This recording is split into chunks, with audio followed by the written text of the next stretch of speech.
If you want to make some picks on your favorite sports, check out Underdog Fantasy's Pick'em game where you choose higher or lower on between 2 to 8 players and can win up to 325 times your entry. And using code ZERK when you sign up, you'll get up to $1,000 in bonus cash and a free pick. Today, guys, we're going to go over what you need to do day one of College Football 26 Ultimate Team. Now, I do want to give a shout out to YT Landon for being a part of the Noti Gang. If you guys want a chance to shout out the next video, drop a like in the vid. Make sure you guys are subbed to the channel. Notification bell on to come below. Noti Gang. Also, guys, both the college football season and NFL season are coming up very, very soon. And if you guys have not already checked out Underdog Fantasy, you can sign up right now. Use the code ZERK. You get up to $1,000 in bonus funds and a 0.5 free pick, and you guys signed up. Also, guys, MLB is currently going on. We have UFC almost every single Saturday as well. I do picks for that.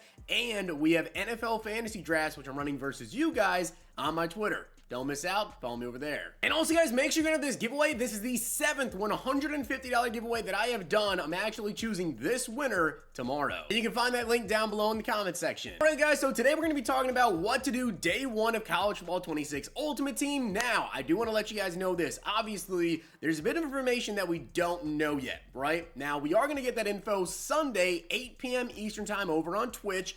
Twitch.tv/EA Sports College, I believe, is their at. They're going to be doing a reveal stream talking about season 1, all of the promos that are going to be in the game during the early access, which as of the time they're recording this video, we believe that the game is going to be dropping with the deluxe edition Monday at noon Eastern Time. Okay, that's the official release date. That's the time it says right now. I will warn you, sometimes it drops sooner than that, all right? Usually, they have a set time, whatever it's going to be dropping, and then it always drops before. I don't know if it's going to drop before. It could. Just be on the lookout. And again, if you don't follow me over on Twitter, you need to turn that noti bell on. If you don't sub over here, why are you not subscribed already? And turn that notification bell on. Gonna be going over all of the content, all of the tips, pack openings, gameplays, glitches. Those are pretty big as well. Of course, you need that noti bell on for those. And yeah, beginning of the year after year, we tend to have a lot of those. As I said, I don't know some of the information about what's going to be in the game on day one as of the very second that I'm making this video. And obviously that reveal stream is, you know, like 12 hours before the game's gonna be dropping. So don't really have time to wait for that to do this video here. But this video is about getting you guys prepped, giving you a game plan to go ahead and attack day one. And I will tell you, once the game actually drops, I will be doing a video what to do first in College Football 26. I'm going to have a full video once the game drops. This is to help you guys out before that video basically gets posted, which will be a couple hours after the game drops. But let's get into this. Starting off day one, what's the first thing you need to be doing? Well, that's going to be assembling your team. Now, in case you guys didn't know this, there's a couple of free players you guys can get over here in College Football 25 right now to bring over to College Football 26. I already dropped a video going over all the free players that you guys can get. Check that video out there. Then, what you guys want to go ahead and do, because you should be getting all your pre-order packs, so you'll have options of players to go ahead and pick there. I will be dropping a video, I do believe, Monday morning after the EA stream, because I actually do need to see some info from that stream before we can make our decisions here on which pre-order players are the best to actually pick. I will be dropping that video Monday morning. And you want to be opening up packs if you want to open up packs. Now, don't forget, if you guys have the deluxe edition, you're going to get 4,600 points, okay? There's going to be some different offers in here. There's probably going to be some platinum packs. There's probably going to be a starter team pack, whatever. I will also do a video going over the best thing to spend those 4,600 points on, so don't worry. But I always recommend before you even choose anything that you have an option of, like some of the pre-order players, you have an option of what you can go with. Open up packs first, because if you, let's say, go with a wide receiver, okay? Let's say you go with a wide receiver or, I guess, a different position. Let's go with outside linebacker, okay, for one of your picks. And then you guys come in here and you open up a booster pack and you get that same position.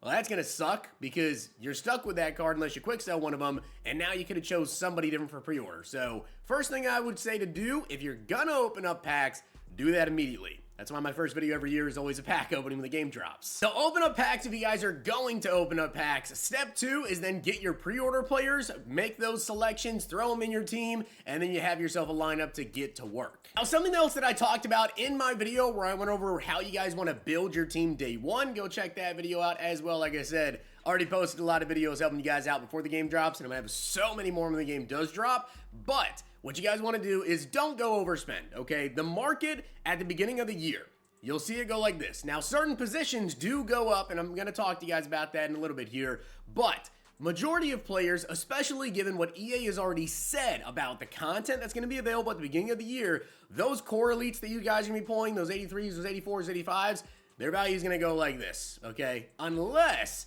something changes with the auction house, which very well could, due to training actually being pretty essential this year. Now, in case you guys did miss this on the EA blog, and again, there's even more they're going to be running over on that reveal stream, we have some promos that are literally in the game, guys, as soon as the game drops. As you guys see, let's take a sneak peek at the programs. That'll be starting during early access. So the game drops on Monday. We have names of the game, which is going to be in the game. We'll see what day that's going to be, right? That could be on Monday when the game actually drops. We might have names of the game promo dropping there, and I'm super curious to see a couple of things.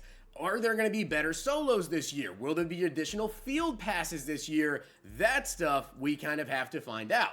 We also are going to have the standouts promo right here. So there's going to be a couple of promos that are dropping this very first week, which again, with all this content coming out, and we also have the legends, we're going to have Ricky Williams and also Brian Urlacher.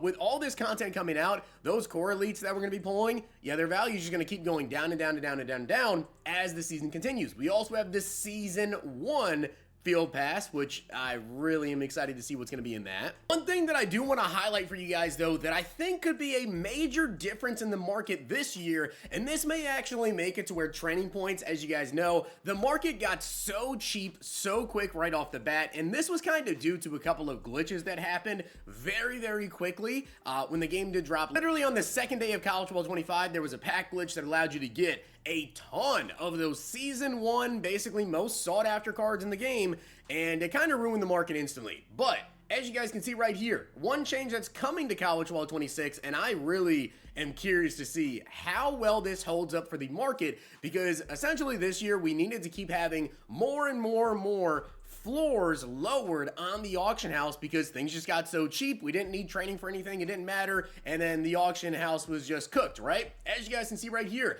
alongside the above changes to sets, this year you will see a wider variety of programs-based items available in the training store. The goal of these two changes combined is to simplify the journey to higher overall cards from within a program. Gone are the days where you must stockpile low overall cards and complete tons of sets cashing your champion. The new streamlined method allows you to efficiently quick sell any cards you don't want and immediately turn them into impactful players from the new training store packs. So what I do believe they're going to be doing, guys, instead of having to go out there and do a set to get that Johnny Manziel card that I just showcased, that's a LTD, but let's take the Hopkins, that was a safety for names of the game. Well, if he's a champion, there might just be literally a pack in the store that for training points, you can go buy it and get him. That might actually make training kind of hold its price a little bit, which will again affect all the cards in the auction house too, because cards got so cheap so quickly due to the glitch number one, when all those 88s, 89, 90 overall players are flying around, you know, in those 85s. So those kind of came down pretty quickly, and then again, you didn't need training, so things bottom out very quick. I think they're trying to avoid that this year, which is great. That's going to definitely add some extra value to packs and make point packs maybe worth it a little bit more, and hopefully coin packs way more worth it. But in my opinion, guys, after you go ahead and you open up packs, when it comes to those super high overall expensive cards that are going for a lot of coins, I'll tell you what I do personally, I sell. Okay, that's what I've always done personally. You can hold on to it if you want to. I know some people want to try to play the long game, you know, hold on to that 84 overall player because he might go up a little bit in price after the game release. Well, if you take a look again, auction house prices and players, they just continue to go down and down and down as more content releases. And we're already going to have multiple promos that are dropping on the first week. Okay, we're already going to have better cards coming out than the core elite cards that you're going to be pulling during the first day. So for me personally, I'm most certainly going to be looking to sell a majority of cards. And you might think I'm kidding about this, but the one position year after year that I've actually targeted during these early release periods are kickers and punters. Now, it's going to be a little bit different though, depending on if the attributes are actually different this year. For those of you guys that didn't know this, basically all 84, 83 overall, 85 overall players last year all had very similar stats. Like every 84 overall kicker, 84 kick power. Every 83 overall kicker, 83 kick power. So there wasn't too much of that investment to do, but if it's different this year to where, let's say, an 82 overall kicker has the same kick power as some 84 overall kickers, I'm going to have 30 of them in my item binder, because after about a week or so, this is something that I've done year after year on Madden. Go and buy those cheap kickers that have high kick power, maybe not as high of accuracy though. Wait a week, and then when everybody wants to go ahead and start picking up those high kick power kickers, they then shoot up in price. I've made multiple millions of coins throughout the years doing that. After you guys have kind of situated your team though, what you need to be grinding out instantly is going to be the season pass. Okay, now if you guys have been in here and you've been playing college football 25, you're gonna have a little bit of a head start here, because there is, where's that XP token at? There is an XP token in here that gives you 10,000 XP. I think it's right about here, right? Is it right about here? There it is. Cut 26 Season 1, you get 10,000 XP, and that's going to be able to help you jump up a couple levels instantly for College Football 26. And then you want to get to grinding on the dailies, the weeklies, the milestones, any objectives that there are. You want to try to knock those out as quickly as possible, because those Season 1 players that you're going to get, there's going to be some free players you're able to get. There's going to be free coins. There's going to be free packs.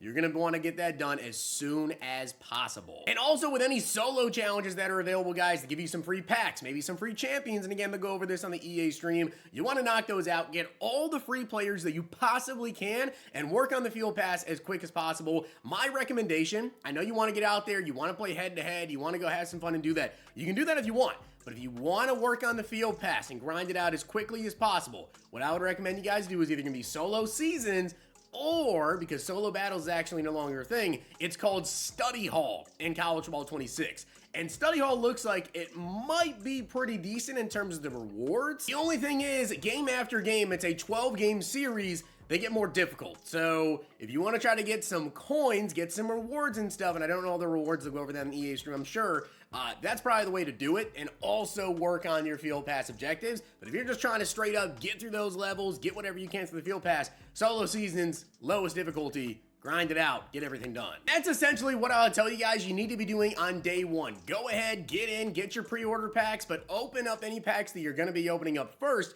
That way you kind of know a better direction of which way to go with your pre-order players. Then start to work on the field pass, know what players you're going to want to go out there and get. And again, I'm going to have so many videos for you guys. Don't worry. As soon as we know all of those Season 1 players, all of that, I'm going to be dropping a ton of videos, probably early morning on Monday before the game even drops. Going to be going over tips for budget beast players to go ahead and pick up, and how to navigate every single promo throughout the entire year. If you guys have been subbed to me throughout this entire year, you already know how to do it. Get your team together. Me personally, like I said, I'm going to be selling off a lot of the players that I pulled, just because there's so many promos that are going to be out at the beginning of the year already, and those players are going to be better than those core rare players that you're probably going to be pulling more than likely, unless some of those promos actually live instantly day one. Then maybe you'll get lucky, pull some of those champions, and again, yeah, I'll probably be selling those off pretty quickly. Now, I will tell you though, instantly, okay, like literally as soon as people get on the game, nobody has coins, right? So when that happens, you might actually be able to snipe a couple of players for a little bit cheaper than maybe you think they should be, and then wait a couple of hours, maybe wait 6 hours, 8 hours, 12 hours, wait until the next day even, and you might be able to flip some of those players there and make a nice little profit. So keep your eyes on the auction house. Sometimes people just list stuff up for way too cheap when the game first drops, because nobody has coins, so cards aren't buying, so they keep dropping, and if they just held for a little bit, could make some coins. As I said, grind out the solos, grind out the field pass, and I'm personally probably going to be playing that Study Hall a lot. We don't exactly know what the rewards are, but kind of sounds like with that being implemented in, that might be one of the best free ways to grind out and get some easy coins to start the year, which is one of the key things that I talked about with College Football 25. There was no easy ways to make coins. There wasn't a ton of extra field passes. The solos weren't too good. There was some head-to-head events, but all those were, you know, good at times, but not the entire year. But with that being said, guys, hope this video helped you out. And if it did, drop a like on it, hit that sub button down below. Make sure to check out Underdog Fantasy. Use code ZERK. Follow me over on Twitter for my picks. And as I said, when the game actually drops, I'll be doing a pack opening video first. Then I always do what you guys need to be doing first in College Football 26, where I'll go over all the Season 1 stuff, the solos, in particular, everything that you want to be doing. And if you guys enjoyed this video, check out these.